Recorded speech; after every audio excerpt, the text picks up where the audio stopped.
Welcome to Kenton's videos. Enjoy the video. In this video, I will show how to make pudding for baby. Start by choosing a single ingredient fruit or cooked vegetable and blend until silky smooth, adding breast milk or formula for a familiar flavor. Use 1 to 2 teaspoons of baby cereal for thickness if needed. Avoid added sugar and honey. Test temperature on your wrist and serve with a soft spoon in a calm feeding area for a positive experience.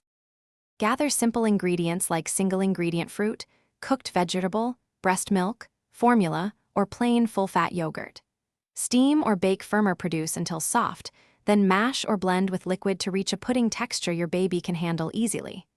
Stir in a small pinch of cinnamon if desired, but avoid sugar and salt. Keep portions small and refrigerate leftover pudding for up to 48 hours in a sealed container. Label containers with date to track freshness. Quick recommendation: if you enjoy reading while feeding or during nap time, consider the Kindle Paperwhite for crisp text and long battery life. If this video is helping you, please subscribe and like to support more simple baby food guides. Check the description for the link and other deals so you can also compare features and prices easily. Thanks for supporting the channel. Now let's get back to the video. Follow safety steps when feeding pudding to babies.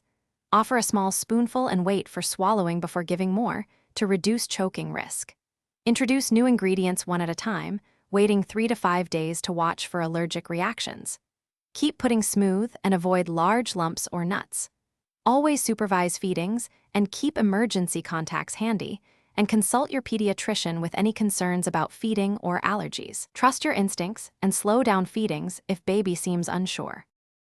Thanks for watching. Consider subscribing if we helped you.